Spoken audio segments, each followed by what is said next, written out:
Bismillahirrahmanirrahim. Assalamualaikum warahmatullahi wabarakatuh.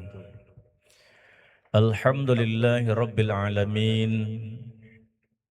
Alladzi arsala rasulahu bil huda wa dinil haqq. Liyuzhirahu ala dini kullihi wa kafa billahi syahida.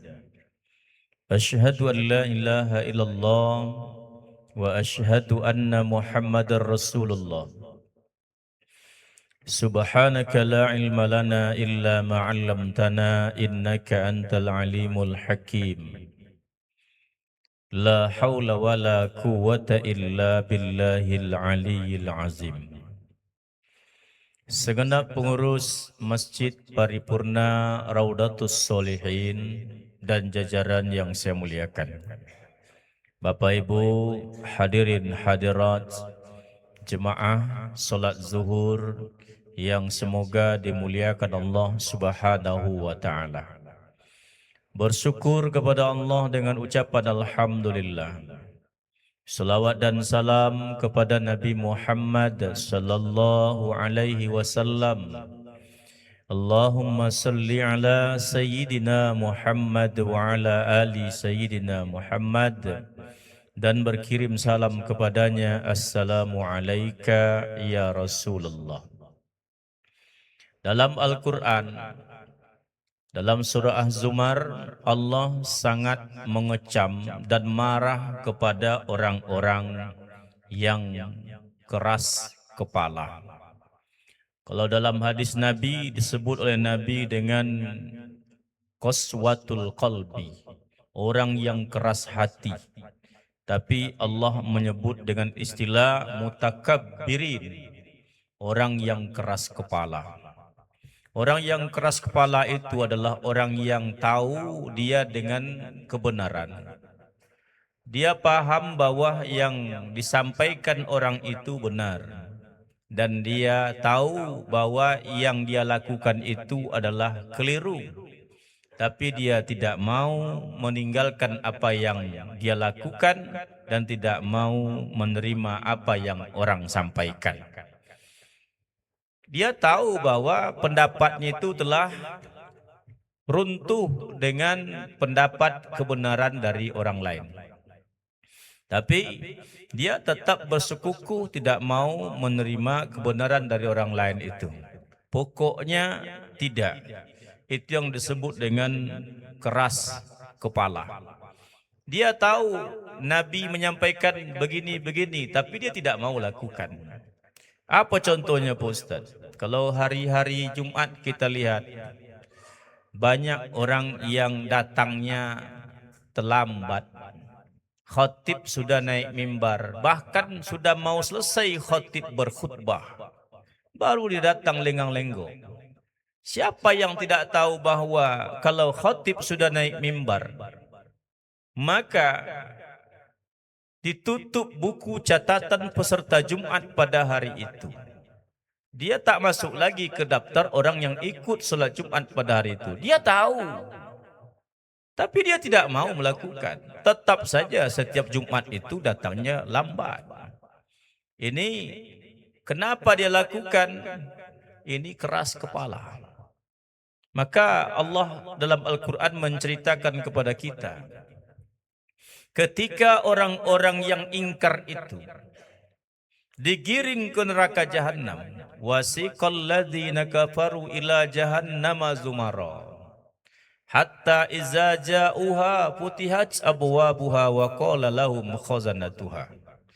Ketika sudah dibukakan pintu neraka Jahannam itu, wa qala lahum khazanatuha, Allah mempertanyakan kepada mereka. Kata Allah, alam ya'tikum rusulum minkum yasluna alaikum ayat rabbikum wa yunzirunakum liqa'a yaumikum haza. Dulu kan Rasul sudah sampai kepada kalian. Al-Quran pun sudah dibacakan kepada kalian. Tapi kenapa aku temui kalian di tempat yang hina seperti ini, kata Allah. Apa masalahnya? Kalau bahasa kitanya, Bapak kan jemaah Masjid Raudatus Solihin. Iya. Sering saya lihat Bapak hadir masjid, betul. Malam-malam ada juga saya lihat Bapak hadir pengajian itu, betul. Tapi kenapa berada tempat yang seperti ini? Apa dia jawab? Qalu bala walakin haqqat kalimatul azabi alal kafirin. Kami menyangka tergantung takdir saja ya Allah. Tak ada upaya untuk menghijrahkan dirinya minaz zulumati lan nur. Dari perbuatan yang tidak baik ke yang baik. Yang sudah baik ke yang lebih baik. Tak ada upaya untuk merubah diri. Tak ada upaya untuk menambah pengetahuan. Tidak ada upaya untuk meningkatkan kualitas ibadah. Begitu-begitu saja. Tak mau menerima. Pokoknya begini. Yang saya dapat dulu ya beginilah dia. Nah ini yang membuat Allah marah kepada mereka. Kata Allah, qila dukhulu abwaaba jahannam khalidina fiha fabi'sa maswal mutakabbirin. Kalau begitu kata Allah, kekallah kalian dalam neraka jahanam ni kata Allah. Tempat yang paling buruk bagi siapa? Fabi'sa maswal mutakabbirin, karena dulu kalian keras kepala. Bapak Ibu yang saya muliakan, Nabi Musa menghadapi orang yang keras kepala, namanya Fir'aun. Fir'aun tahu persis bahwa yang disampaikan oleh Nabi Musa itu wahyu. Tukang sihir Fir'aun itu tahu betul bahwa tongkat Musa menjadi ular itu bukan sihir, tapi itu mukjizat.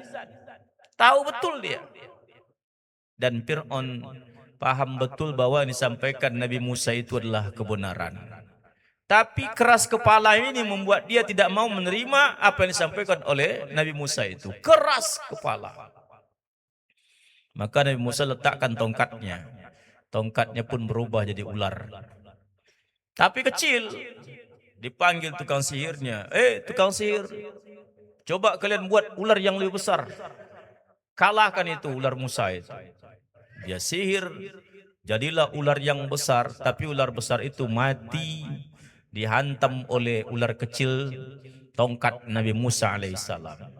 Maka apa kata tukang sihir? Tuan, yang dibawa Musa itu bukan sihir, itu mukjizat. Kata Fir'aun, kalau begitu kalian yang aku hukum. Tukang sihir itu yang disiksa, dihukum oleh Fir'aun. Maka apa kata Nabi Musa alaihissalam? Wahai Fir'aun, yakinlah bahwa Allah adalah Tuhan kita dan akuilah aku adalah utusannya. Oh, tidak bisa.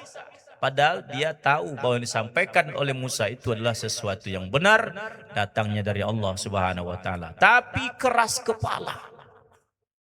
Inilah penyakit umat yang paling banyak hari ini, keras kepala. Bahkan Nabi pernah mengatakan, kata Rasulullah, salah satun la yukallimahumullahu yaumal qiyamah. Ada 3 kelompok manusia yang Allah tidak mau ngomong dengan dia pada hari kiamat. Wala yuzakkihim, Allah juga tidak memberikan pemutihan, ampunan kepada mereka. Wala yanzuru ilaihim, Allah juga tak mau melihat kepada orang ini. Siapa mereka ini? Satu di antaranya wa'ailun mustakabbir. Orang miskin keras kepala. Kalau bahasa nabinya orang miskin sombong. Merasa sudah cukup dan merasa lebih benar daripada orang lain. Diundang tak mau datang, diajak tak mau ikut, dipanggil tak mau tiba. Disampaikan kebenaran tidak mau menerima. Kalaulah bapak-bapak, ibu-ibu hari Minggu kemarin pergi ke Jalan Sudirman mencari makanan talam durian. Sampai di situ rupanya dibuat kelompok-kelompok. Ini kelompok Tanggerang Timur, ini kelompok Matang Kapau. Bapak lihatlah kelompok Matang Kapau, tak nampak mereknya di mana. Oh, rupanya ada panitia satu orang yang Bapak kenali. Dia kenal pula dengan Bapak. Bapak datang, dia bermaksud ingin bertanya, menanyakan di mana kelompok makan talam duriannya orang-orang di Kelurahan Matang Kapau. Begitu Bapak sampai ke dia, melihat pun tidak, ditanya tak mau jawab, tak direspon sedikit pun. Padahal dia kenal semua bapak, bapak pun kenal dengan dia, tapi tak direspon sedikit pun. Sakit hati, kecewa kita melihat sikap seperti itu baru di dunia. Di akhirat kita sangat butuh dengan Allah. Minta petunjuk kepada Allah, minta ampunan kepada Allah, tapi Allah tak respon sedikit pun. Tentu sangat menyedihkan ketika itu. Apa masalahnya? Keras kepala. Maka ketika Nabi Musa menyampaikan kepada Fir'aun seperti itu, "Hei Fir'aun, kalau engkau tidak mau meyakini Allah sebagai Tuhan kita, saya utusannya, maka azab akan bertubi-tubi datang kepadamu." Bertubi-tubi azab itu datang. Air sungai berubah menjadi darah. Katak naik ke permukaan, rumah-rumah penuh diisi oleh katak. Belalang menghantam semua makanan, tumbuhan yang akan panen habis semua. Hewan-hewan pada mati, tak bisa dikuburkan, bangkai onta, bangkai sapi, bangkai kibas. Busuknya luar biasa. Fir'aun sangat tersiksa ketika itu. Barulah dia panggil Musa, "Wahai Musa, tolonglah mohonkan kepada Tuhanmu supaya siksa ini, azab ini diberhentikan." Musa kan kalam Allah. Dia langsung bercakap-cakap dengan Allah, dihentikan. Tapi apa yang terjadi? Keras kepala ini, Bapak Ibu yang semuliakan, sikap yang seperti ini yang dilakukan oleh Musa tidak membuat dia berubah sikap mengakui kebenaran yang disampaikan oleh Musa alaihissalam. Bahkan dia mengumpulkan bala tentaranya ingin membunuh Nabi Musa alaihissalam. Keras kepala. Iblis. Sejak zaman Nabi Adam, iblis ini ingin kembali ke surga. Ingin bertaubat. Tapi tak dapat caranya. Gimana mau bertobat agar Allah terima tobat iblis ini? Gimana caranya? Tak dapat caranya. Berlalu sekian nabi sampai datanglah Nabi Musa alaihissalam. Ketika Nabi Musa Allah utus sebagai rasul permukaan bumi ini, maka iblis pun memanfaatkan kesempatan itu. Musa kan orang yang bisa bercakap dengan Allah. Datang iblis. "Wahai Musa, ya, kami ingin bertaubat, ingin kembali ke surga. Gimana caranya biar taubat kami diterima oleh Allah Subhanahu wa taala?" "Oh, kalau itu nantilah saya tanyakan," kata Allah. Musa pun ngomong kepada Allah, "Ya Allah, iblis mau bertobat. Tapi gimana caranya biar tobat diterima ya Allah?" Kata Allah, "Itu gampang itu. Kalau masalah terima, semua hambaku yang bertobat ku terima tobatnya. Tapi kalau iblis bertobat," kata Allah, "ada syaratnya." "Apa syaratnya ya Allah?" "Satu saja," kata Allah. "Apa itu?" kata Musa. "Suruh mereka bersujud di kuburan Nabi Adam." Cuma satu itu saja syaratnya. Esoknya Musa ketemu sama iblis. "Musa," kata iblis, "ya, sudah disampaikan." "Sudah." "Gimana?" kata Allah. "Mudah, kalau engkau tobat iblis, nanti Allah terima tobatmu. Gampang saja Allah terima. Tapi syarat cuma satu." "Wah, kalau satu itu gampang tuh Musa." "Apa syaratnya Musa?" Kata Nabi Musa, "Kalian disuruh bersujud di kuburan Nabi Adam." "Wah, kalau itu syaratnya, biarlah indah. Kalau disuruh pula sujud di kuburan Nabi Adam, biarlah indah."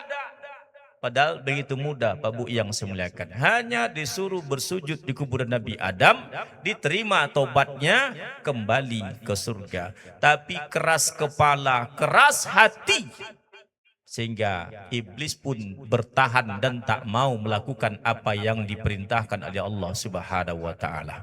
Maka Bapak Ibu yang saya muliakan, qaswatul qalbi, mustakabbirin, keras hati, keras kepala, rupanya sebuah sifat yang tercela dan dimurkai oleh Allah Subhanahu wa taala bagi manusia ini. Oleh sebab itu, tinggalkanlah sikap itu, jadikanlah hati kita hati yang tawaddu, jadikanlah akal kita akal yang lembut dalam menyikapi segala kebenaran.